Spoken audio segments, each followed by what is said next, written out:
Halo, selamat pagi Halo, Pak. selamat pagi Pak. Halo, selamat pagi. Assalamualaikum. Apakah suaranya terdengar jelas? Kabarnya Alhamdulillah wal syukurillah sehat walafiat. gimana Pak? Saya ini Pak. Halo, sebentar saya kecilkan suaranya dulu. Iya. Oke, baik. Gimana Pak Oke saya Mbak, ini Pak? sudah. Halo, sudah tes suara, sudah bisa masuk dengan baik suaranya? Gimana Pak? Tes suaranya sudah bisa masuk dengan bagus? Ya, sudah jelas Pak. Oke, baik, terima kasih. Alhamdulillah ya Pak, kita bisa bergabung di live IG ini. Gak nyangka banget bisa bergabung sama Pak Yan Sugiarto. Alhamdulillah luar biasa. Gimana Pak? Work from home-nya lancar Pak? Kalau saya kan tiap hari kerjanya memang di rumah, jadi harus selalu lancar terus ini ya. Kerjanya always di rumah gitu. Iya. Makin terbiasa ya. Oke Pak, sepertinya ayah bunda di sini udah tidak sabar buat materi kita tentang berdayakan waktu emas tanpa buang-buang waktu lagi. Pak Yan, waktunya saya persilahkan buat memberikan materi kepada kita.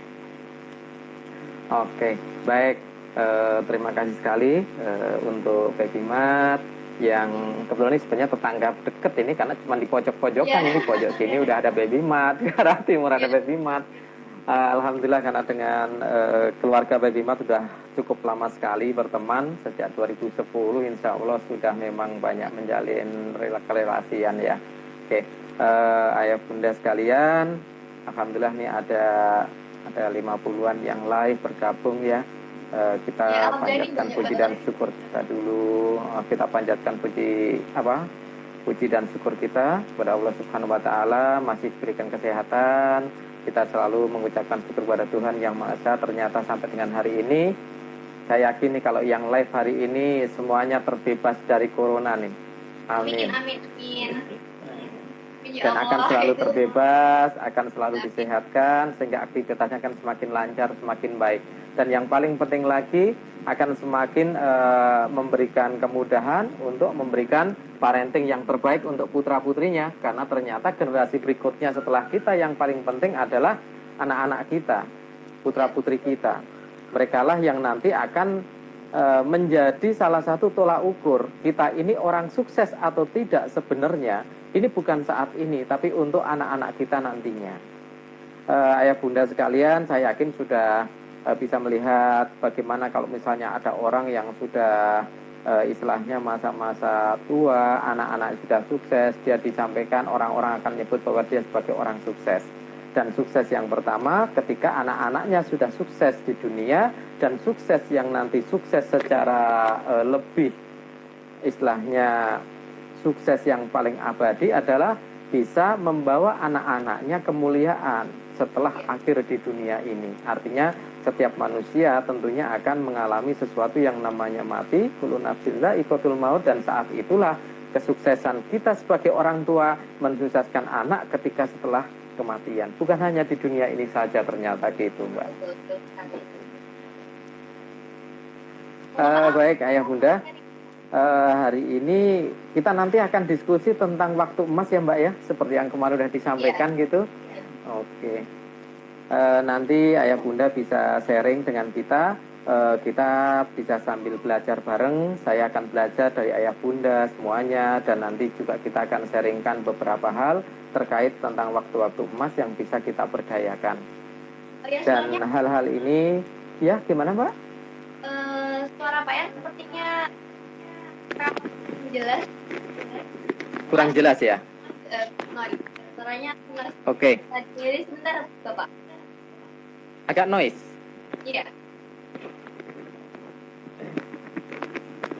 Ini udah agak mendingan Pak. Oh gitu ya, baik. Iya ya udah Pak. Atau mungkin kayak agak-agak fals gitu. Merdu banget Pak ini Pak. Oh gitu ya. Oke. Baik ayah bunda sekalian, ada satu yang yang cukup penting untuk kita di dalam mendidik anak. Salah satunya adalah merubah sebuah perilaku atau behaviornya atau habitnya dari perilaku yang biasa atau perilaku yang biasa-biasa saja menjadi sebuah perilaku yang memang kita harapkan atau kita inginkan. Ini tadi ada message saya baca nih dari guru saya nyanyi, Bunda Fusna. Ini juara zaman kita remaja tahun dulu waktu saya masih juga remaja, ini juara kita remajanya Indonesia ini. Aduh, luar biasa. Selamat datang semuanya. Saya nggak bisa sebutkan satu persatu. Satu hal yang terpenting ketika kita merubah sebuah behavior atau kebiasaan anak, karena saya yakin sekarang ini dari beberapa waktu itu kalau masuk ke kita, baik lewat Facebook, lewat WhatsApp, ada yang konseling, langsung datang gitu. Mereka juga banyak yang menyampaikan lewat email, ada yang juga di pelatihan-pelatihan. Salah satu hal yang paling sering ditanyakan, ini anak saya punya perilaku seperti ini, mau dirubah seperti ini. Ya, ini sering sekali terjadi seperti itu. Dari mulai sekarang karena kita ada di dunia digital, anak-anak dengan gadget, anak-anak sudah memang waktu bermain dengan gadgetnya jauh lebih banyak dibanding interaksi sosial dengan anak-anak lain. Apalagi kalau sekarang ini, karena kita memang dalam posisi kita juga istilahnya menghindari terjadinya pertemuan-pertemuan yang lebih besar, anak-anak pun bermain tentunya akan lebih banyak di rumah. Ini bapak ibunya, ayah bundanya, papa mamanya sudah mulai banyak mengeluh nih, anak-anaknya lebih banyak berkutat dengan handphone, berkutat dengan games dan lain-lain. Lah berbagai macam hal. Terus ada lagi yang anak tidak pede ketika di sekolah. Kalau di rumah happy, di rumah oke banget, dengan orang tua ngopong oke banget. Tapi ketika di sekolah diminta untuk nyanyi ke depan, maju ke kelas, ternyata ketakutan sekali gitu. Kalau misalnya di tempatnya di tempat lain dengan teman-teman di lingkungan, oke, tapi ketika nanti ada di tempat yang ternyata tidak percaya diri, ini termasuk hal-hal yang sering sekali dikeluhkan.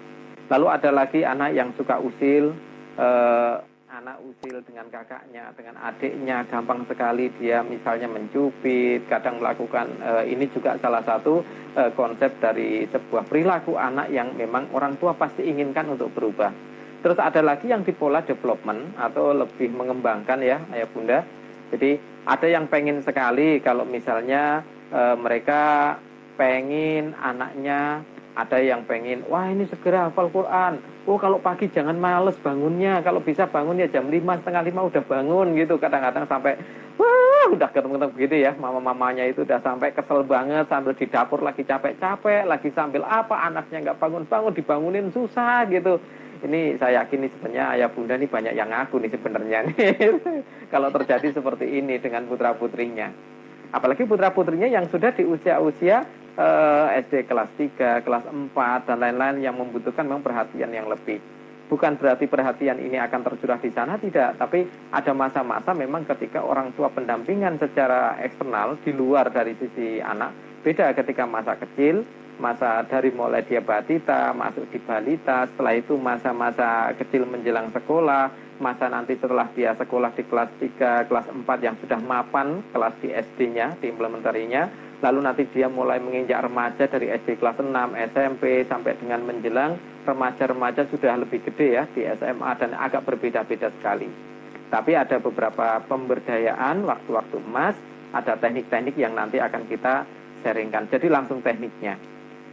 Teknik lengkapnya, kalau nanti ternyata hari ini kita dengan Baby Mat, misalnya ternyata masih banyak yang belum terkupas, Papa, Mama, Ayah Bunda sekalian, bisa ada salah satu gambar buku di belakang saya ya, boleh dimiliki, bisa pesan langsung, bisa pesan ke Baby Mat langsung. Kalau pesannya di sini, Baby Mat Timur Pasar Jaten, yang di dekat Bank Mandiri Mikro, atau yang di Karanganyar, langsung kita layani. Pesan mau diambil jam berapa, sudah akan ready, insya Allah. Sangat mudah sekali untuk mendapatkannya untuk ayah bunda dan bapak mama sekalian. Oke, sangat lengkap detail di sana. Tapi kita akan sharingkan pagi ini, kita sharingkan sampai dengan kalau ada nanti pertanyaan-pertanyaan, dipersilahkan supaya bisa langsung gitu Mbak ya. Oke, baik ayah bunda sekalian. dalam satu hal merubah sebuah perilaku, ada satu hal yang cukup mudah dilakukan. Yang pertama adalah menggunakan konsep nasihat, teguran. Ini yang paling sering dilakukan nih.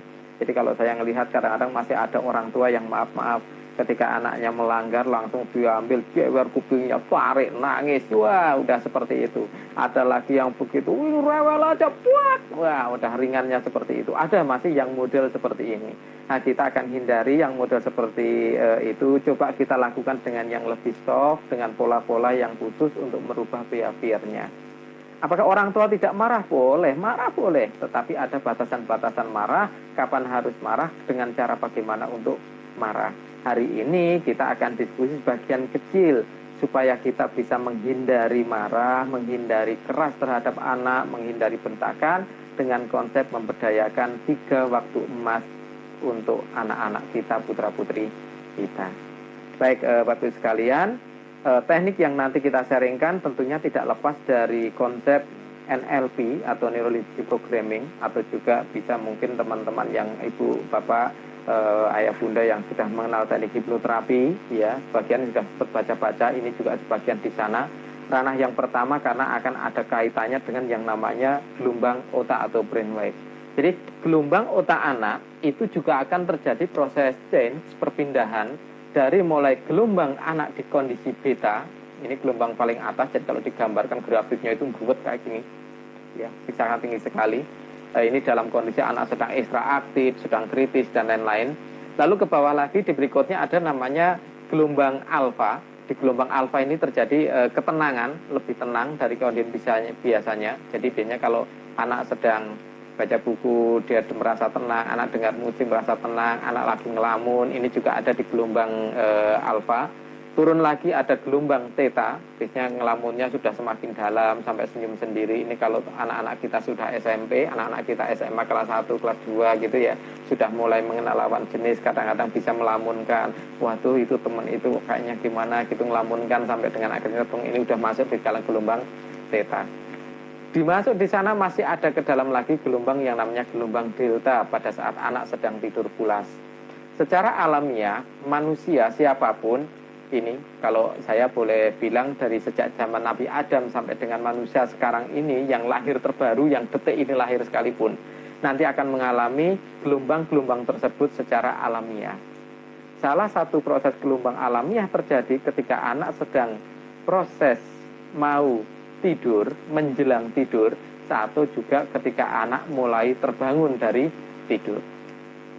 Ketika anak menjelang tidur, ada sebuah fase yang pertama, anak masuk di kamar, setelah di kamar dikasih dengan bantal, dengan guling yang nyaman, AC udah dinyalakan, ya, orden udah dinyalakan, lampu udah diganti dengan lampu tidur, tapi anak tadi tidak langsung tidur.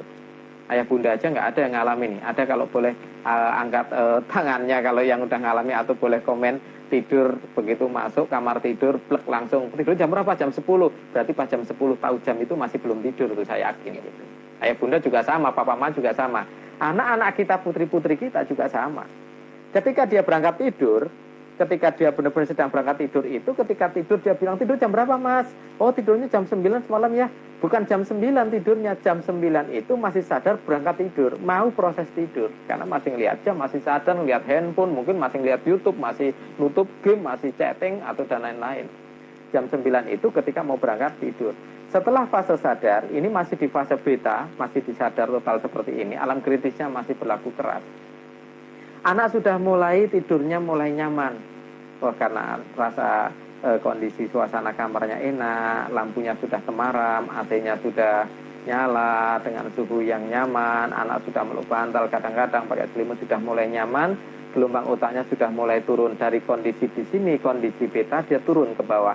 Dia ada di kondisi alfa. Di kondisi alfa ini apakah anak tidak dengar kita? Oh, masih dengar. Jadi kalau anak lagi gelombang otaknya sudah mulai turun dari kondisi di sini, kondisi beta, dia turun ke bawah. Dia ada di kondisi alfa. Di kondisi alfa ini apakah anak tidak dengar kita? Oh, masih dengar. Jadi kalau anak lagi berangkat tidur, jangan ngomongin anak dulu. Kenapa? Anak masih dengar pada saat itu nih.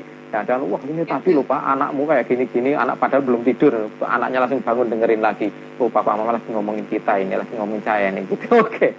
Ya, jadi ketika di kondisi alfa ini, anak sudah berkurang antara aktivasi untuk sensori akuitinya atau panca inderanya. Jadi penglihatan, penciuman, pendengaran, perabaan, lalu pengecap, dan lain-lain, itu sudah mulai berkurang, menurun secara fungsi. Ini pada saat kondisi alfa. Artinya, kalau ada suara dan lain-lain, kadang-kadang dengar, kadang-kadang tidak.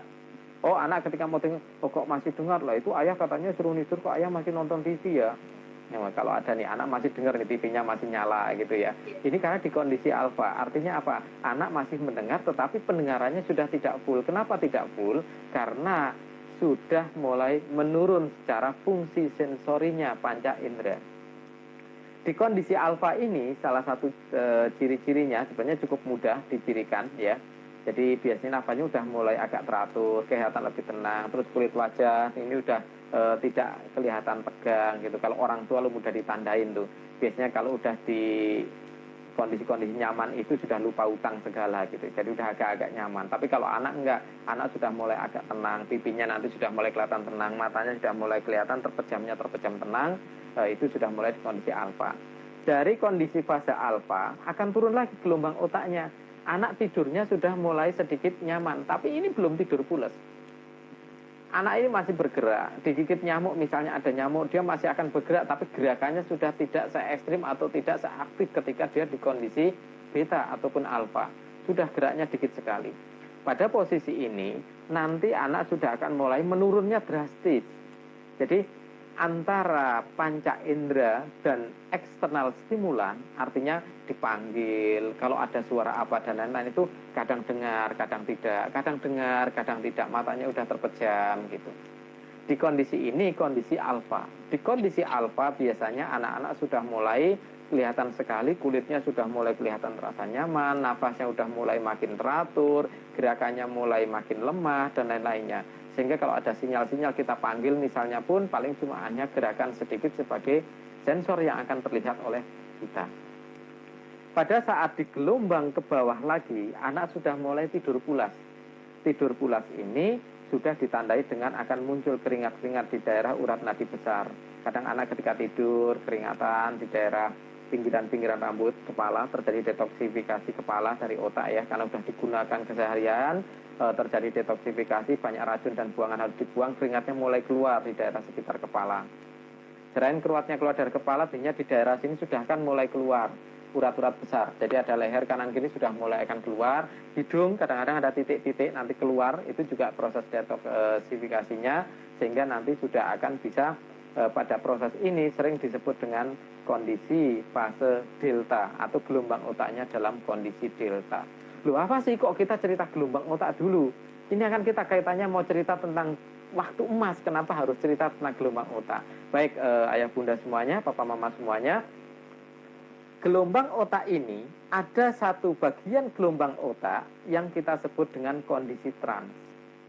Kondisi trans ini kondisi ketika alam ngeyel, alam kritisnya itu berkurang, yang artinya akan langsung ketika dilakukan proses afirmasi atau nasihat atau semacam sugesti atau apapun bentuknya, itu akan bypass ke dalam pikiran bawah sadar, ke dalam deep structure memorinya, dan itu akan outputnya menjadi sebuah perilaku atau perbuatan. Jadi outputnya itu langsung tindakan, tidak pakai ngeyel, tidak ini. Beda kalau kita seperti ini, dalam kondisi beta gitu. Mas sekarang makan, ya entar dulu, bentar, ini gamenya belum selesai mah, gitu. Masih ada ngeyelnya. Tapi di posisi trans, ini sudah tidak terjadi posisi ngeyelnya lagi, gitu. Oke, di posisi ini, jadi kalau ini ayah bunda, papa mama sekalian, ya, ayah bunda, papa mama sekalian, di posisi yang namanya delta ini, maka posisinya sudah akan langsung terjadi proses yang namanya rasa yang sangat nyaman sekali. Oke, Bapak Ibu sekalian, saya break 2 detik untuk menerima paket. Kebetulan saya ada paket sebentar sekali, karena udah langsung di pintu kantor, ini nggak enak gitu. Sebentar sekali. Nanti buat ayah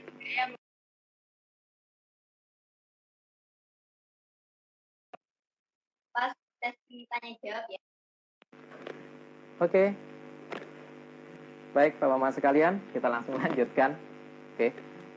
Di posisi yang proses melakukan yang namanya trans, ini alamiah karena setiap manusia akan mengalami. Jadi kadang-kadang ada orang bilang, wah mana bisa aku dihipnotis, ini nggak mungkin terjadi. Padahal sebenarnya manusia itu keluar masuk di dunia hipnosis, artinya dia keluar masuk hipnosis itu tiap hari, tiap waktu. Apalagi yang muslim sekarang ini, begitu masuk sholat, takbiratul Allahu Akbar, begitu masuk udah langsung tenang. Itu udah dalam kondisi hipnos, dalam kondisi trans. Nah ini kenapa salah satunya boleh ditandain.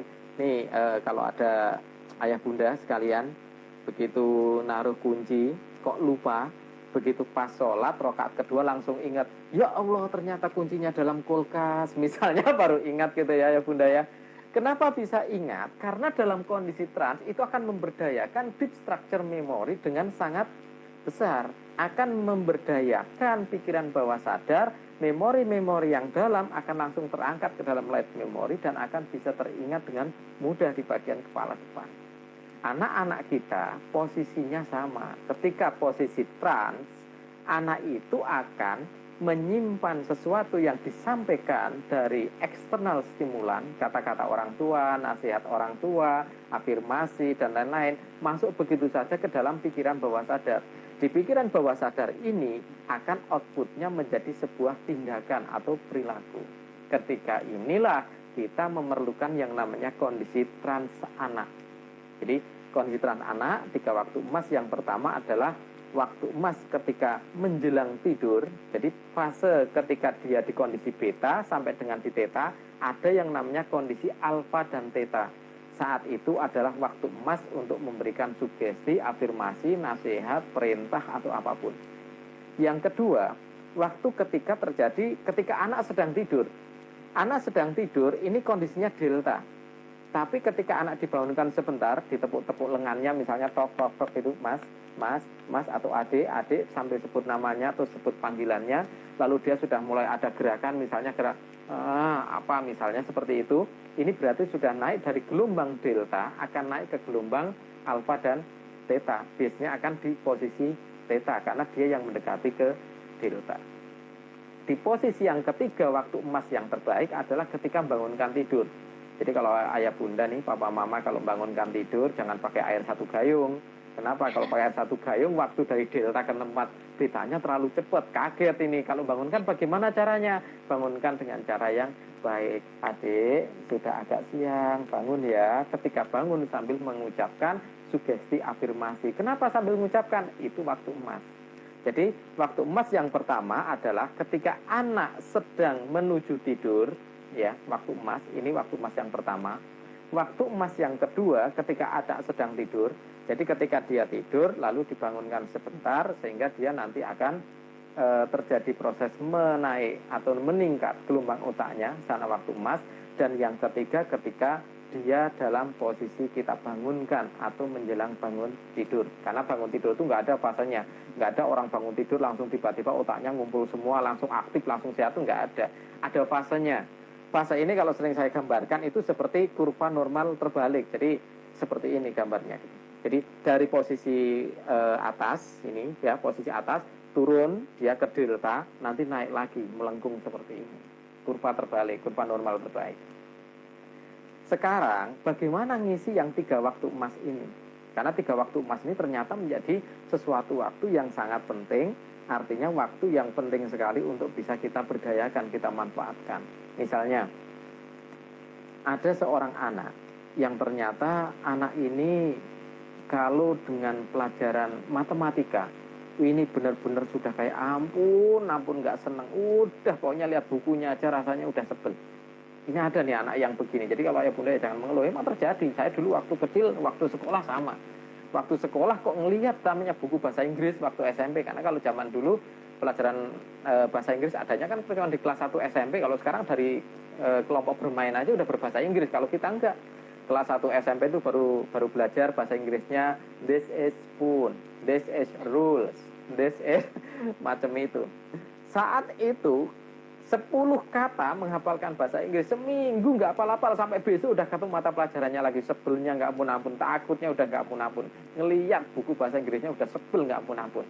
Dan ini bisa terjadi di anak-anak kita, Bapak Ibu sekalian. Bisa terjadi di putra-putri, ayah bunda semuanya. Pelajarannya belum tentu bahasa Inggris, bisa matematik, bisa pelajaran apa yang tidak disukai. Kalau ini yang terjadi, kalau ini benar-benar terjadi, berarti harus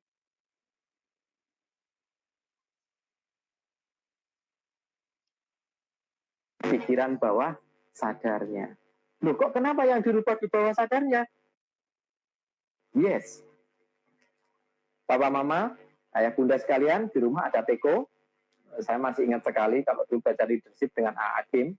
Ya, di A. Hakim belajar leadership. Salah satu yang terpenting yang disampaikan waktu itu dan masih terekam sangat kuat adalah Teko akan mengeluarkan apapun sesuai dengan isi di dalamnya.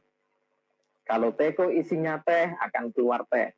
Kalau Teko isinya kopi, akan keluar kopi. Kalau Teko isinya susu, akan keluar susu. Hampir bisa dibilang sangat sulit membuat Teko yang diisi air bening kayak aqua, keluarnya kopi. Ini kalau di sekitar saya, kalau ada gitu pasti beli Tekonya. Ngisi Teko air bening dari keran, keluar jahe gitu. Kayaknya nggak modal nanti. Gitu. Nggak ada.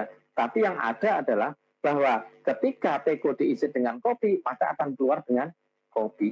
Proses memasukkan informasi, proses memasukkan kopi ke dalam Teko, proses memasukkan teh ke dalam Teko, proses memasukkan susu ke dalam Teko, ada berbagai sarana.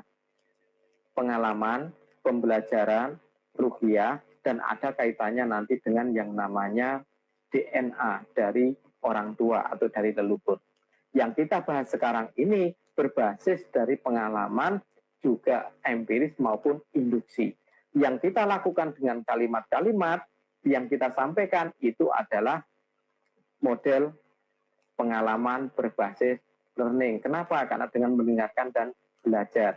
Sehingga Bapak, Ibu, Ayah, Bunda, Papa, Mama bisa mengisi Teko itu salah satunya dengan pada waktu-waktu emas. Yang 3 tadi yang saya sebutkan. Waktu emasnya nggak cuma 3, ada beberapa. Kalau pengen yang beberapa ya nanti Bapak Ibu boleh cari buku ini, boleh order ke Babymat, boleh ketik di komennya langsung, hubungi ya dengan Babymat, langsung akan disiapkan, dikirim ke rumah, tidak usah pakai lain-lain. Kita harus ikut aturan pemerintah, gampang sekali, tekniknya banyak, nggak cuma yang 3, tapi kita belajar yang 3 dulu aja. Iya. Bagaimana cara ngisinya? Kalau kita ngisi Teko, Tekonya dalam kondisi tertutup, apa yang terjadi, Mama, Papa sekalian, atau Ayah Bunda sekalian? Air kopi yang kita tuangkan ke dalam Teko, kalau Tekonya tertutup, kopinya akan tumpah. Kapan ini tertutup? Ketika anak dalam kondisi alam kritisnya tertutup dengan kuat. Saat kondisi-kondisi beta. Anak lagi nonton film Siva. Jangan panggil aku anak kecil, paman. Panggil aku Siva, misalnya. Lagi asik-asik nonton gitu, Siva memukulin penjahat gitu. Anak disuruh mandi. Dek, mandi dulu ya. Wah, dia nggak mau ngeyel. Wah, Bu, kenapa kok dia menolak? Kenapa dia ngeyel? Kenapa nggak mau? Kenapa nggak langsung melakukan? Karena pada saat itu ibarat Teko sedang tertutup. Alam bawah sadarnya di sini, pikiran bawah sadarnya tertutup oleh alam kritis. Kenapa? Sedang berada dalam kondisi beta. Sehingga dia bisa berargumen. Kalau dalam bahasa Jawa yang penting dia bisa ngeyel gitu aja, lebih mudahnya. Gitu ya. Oke. Nah, saat yang ini bisa digunakan, bagaimana ketika memasukkan kalimat-kalimat ketika Tekonya sedang terbuka. Teko yang sedang terbuka ini untuk putra-putri kita, anak-anak kita, pada saat waktu-waktu trans.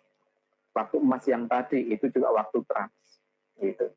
Jadi, salah satunya misalnya, ketika tadi kita cerita, ada anak yang tidak suka dengan salah satu pelajaran, ketika mau tidur, papanya atau mamanya, bundanya atau ayahnya ketika nganter tidur, jangan lupa nganter tidur sambil dielus ya. Cara ngelusnya juga nanti diperhatikan karena ada bagian-bagian posisi yang membuat gelombang otak lebih dalam, ada yang gelombang otaknya naik. Apa yang disampaikan? Misalnya, adik mulai sekarang dan seterusnya makin seneng ya dengan matematika, seneng ya belajar matematik gitu.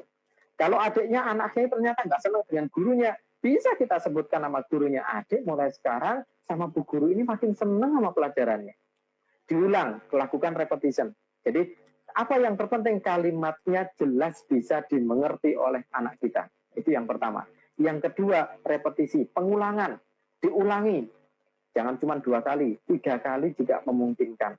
Lakukan jika mengurus bagian-bagian tertentu. Ini kita belajar fisikal anak secara anatomi yang ada pengaruh terhadap psikologi ketenangan. Misalnya, kalau kita ngelutnya di bagian kepala yang ada rambutnya, sini berarti ke belakang. Ini kalau menidurkan, belakang seperti ini. Kalau di bagian dahi, kalau kita mau menidurkan lebih nyaman, belah sini ke atas. Separuh dahi ke atas, kita ngelutnya ke atas. Oke. Di bawah kita seperti ini. Dulu seperti ini. Sampai ke area pangkal hidung seperti ini. Kalau di bagian pipi, arahnya ke depan sini. Oke. Kalau di bagian belakang, bagian kepala, ngelutnya seperti ini. Ke bawah. Kalau di atas telinga, ngelutnya ke anak kita, yang kita mau beli di atas telinganya seperti ini. Ikuti seperti alur rambutnya ke belakang. Kalau di bagian pundak, ke arah bawah. Bagian lengan, ke arah bawah. Kalau di bagian tangan, ke arah sini. Bagian jari seperti ini. Telapak tangan juga seperti ini. Ini teknik-teknik yang digunakan untuk membuat anak dari kondisi beta lebih percepatan kondisi gelombang otaknya menuju gelombang otak di bawahnya. Kalau di bagian punggung, ke bawah. Gitu. Kalau membangunkan, dibalik dari arah yang tadi. Jadi kalau bangunkan jangan salah. Nak, bangun ya, tambah pules nih. Dibalik. Gitu ya, supaya anak nggak tambah pules. Dibangunkan di lengannya. Bangun mas, bangun udah siang. Tambah pules dia, kenapa? Karena ini gerakan untuk membuat lebih nyaman.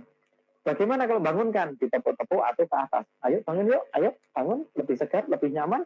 Oke, nah ini salah satu modelnya. Oke, yang pertama ya, jadi menyampaikan afirmasi pada saat waktu-waktu emas. Jadi afirmasinya bagaimana membuat kata-katanya, apa yang akan dirubah. Yang kedua, waktu ketika sedang tidur dibangunkan, menggunakan waktu emas yang kedua. Anak kita bangunkan, adik bangun dek, adik, kita panggil namanya aja. Kalau perlu nggak usah dipanggil untuk bangun, cukup dipanggil namanya. Ketika sensori acuity, pendengarannya itu merespon, nanti dia akan bergerak. Misalnya dari tidur seperti ini hanya gerakan, udah hanya seperti ini aja. Atau gerakan tangannya dari gerakan tangan seperti ini. Ini berarti sudah ada respon. Ketika terjadi respon, ini sebenarnya gelombang otak dari kondisi dia delta sudah mulai naik kondisinya, sudah kondisi di theta ataupun di alfa. Saat dia sedang melakukan respon, sebelum tidur pulas lagi, segera masukkan afirmasi atau kata-kata kita. Jangan terlambat. Karena kalau terlambat nanti, kita terlambat. Lagi, hilang lagi. Kenapa? Karena sudah delta lagi. Bahkan sudah nggak sadar lagi. Ini sebuah posisi yang kita harus tandai. Orang tuh harus tahu persis. Ya, jadi ketika ada respon kayak apa, ada respon kayak apa. Oke. Nah, waktu emas yang ketiga, sama ketika kita bangunkan tidur. Jadi kalau kita bangunkan tidur, selalu lakukan afirmasi nasihat yang baik. Adik bangun, makin segar badannya, makin kuat, makin cerdas, makin soleh. Oke, bangun yuk, makin segar, ayo udah siang. Ini berarti proses, jadi sambil membangunkan, sambil memasukkan kalimat-kalimat sugesti. Kalimat sugesti yang kita ucapkan, apalagi seorang ibu yang mengucapkan adalah doa yang juga ijabah. Kenapa? Apa yang disampaikan dari kita, mulut kita orang tua, salah satu bentuk doa untuk anak-anak kita. Dan itu ijabah. Oke, ada 3 waktu emas dan ada cara-cara untuk menyampaikannya. Ada yang bertanya, Pak, apakah boleh misalnya menggunakan kata tidak dan jangan? Kok saya baca-baca di berbagai website, berbagai internet, saya baca di daring, saya baca di berbagai macam tulisan, katanya nggak boleh pakai kata tidak dan jangan. Boleh. Tetapi jika bisa dikurangi, kurangi lebih baik. Menggunakan kalimat positif. Misalnya, adik jadi anak baik ya, itu akan lebih baik dibanding menggunakan kalimat yang seperti ini, adik jangan nakal ya, adik jangan nakal ya, gitu. Kapan ketika ini boleh digunakan atau tidak? Kalau di kondisi beta total, ya boleh menggunakan kata jangan, kata tidak, itu tidak apa-apa. Kenapa? ada alam kritis yang akan melakukan sensor. Tapi ketika dalam posisi trans, di kondisi gelombang otak sedang dalam kondisi alfa dan theta khususnya, sebaiknya menghindari kata jangan dan tidak. Lebih efektif kalau puasa energinya nggak terbuang-buang daripada 3 kata mending 2 kata. Gitu. Oke, ayah bunda. Itu bagaimana tentang 3 waktu emas dan bagaimana untuk pemanfaatannya dan membentuk kalimatnya. Kalimatnya berapa kalimat? Yang penting jangan panjang-panjang. Nih, yang kebiasaan, maaf nih, bunda-bunda nih, para mama nih, para ibu-ibu. Kalau ngasih nasihat anak panjang kayak kereta api, nggak ada titik komanya. Mas tahu nggak, Mas, yang dibutuhkan sekolah itu, Mas harus belajar dengan baik, hindari game, hindari ini, udah nggak ada habisnya setengah jam nggak pakai titik koma. Ini anak udah mulai jengah nih, hati-hati nih, ya. Apalagi kalau anaknya remaja, laki-laki ngasih nasihatnya kayak gerbong kereta yang 14 gerbong, nggak pakai titik koma, panjang, nadanya tinggi, nadanya nggak enak. Aduh, berat, gitu. Oke, kira-kira seperti itu ya bunda. Nah, sekarang saya akan bicara bagaimana tentang nada suara yang digunakan untuk anak kita. Pada saat memberikan afirmasi, ya, gunakan nada suara itu ada di nada 4, 5, nada 4 dan 5 di antara nada itu. Ini ada yang paling mudah diterima, yang paling nyaman diterima dalam kondisi psikologi apapun. Oke, jadi kita menggunakan kondisi, jadi ada do, re, mi, fa, sol, fa, sol. Ini nada-nada yang paling enak diterima psikologi manusia ketika kita berkomunikasi. Jadi kalau kita komunikasi dengan anak juga gunakan nada ini. Nada ini biasanya agak sulit kalau yang menyuarakan ibu-ibu. Saya juga suaranya fa, tapi fa ada titiknya. Oh, fa-nya tinggi banget gitu ya. Oke, hati-hati nih. Yang suaranya melengking, keras gitu ya. Kenapa? Karena itu di psikologinya menjadi kurang nyaman. Turunkan nadanya menggunakan nada 4, 5. Jadi nada antara 4 dan 5 itu nada yang paling nyaman. Ketika menggunakan afirmasi dengan bahasa yang lebih permisif, artinya bahasanya agak ngayo, adik mulai sekarang dan seterusnya lebih suka matematika ya, lebih seneng ya, akan lebih mudah diterima. Gitu. Oke, saya rasa yang 3 waktu emas, pembudayaannya dan lain-lainnya saya rasa sudah cukup jelas ya. Ini hal-hal yang terjadi. Waktu emas yang lainnya apa ya, nanti kita bahas di lain waktu. Pepimat masih always hadir untuk ayah bunda sekalian, bukan hanya untuk sekarang ini. Insya Allah tiap bulan akan rutin selalu ada kelas-kelas seperti ini gitu. Dan tentunya sangat-sangat beruntunglah ya menjadi customernya Pepimat, karena jarang-jarang ketemu di sini, daripada nanti ketemu saya pakai harus ikut ke kelas dan lain-lain. Sekarang udah ketemu malah di kelas ini gitu. Mau ambil alat-alatnya ada, sarananya ada, mau belajar lebih banyak silahkan, boleh langsung datang ke Pepimat, pesan dulu tapi ya, karena nanti setelah pesan baru akan dikirimkan ke rumah masing-masing atas nama nanti Pepimat yang akan mengirimkan. Baik ayah bunda sekalian, untuk 3 waktu emas plus penggunaannya dan bagaimananya, saya rasa penjelasannya saya cukupkan dulu. Saya masih kita terbuka, kita masih punya cukup banyak waktu. Semoga apa yang kita saat ini lakukan salah satu bentuk thalibul ilmi, semoga menjadi bentuk-bentuk taman surga, sehingga kita yang sekarang ini, baik saya, moderator, seluruh keluarga besar Pepimat, seluruh customer, pelanggan yang hadir dari pemirsa, dicatat sebagai amalan baik, khususnya di bulan Ramadan ini yang buat barokah untuk kita semua. Allahumma amin. Silakan, waktu saya kembalikan ke moderator kalau ada pertanyaan atau apapun.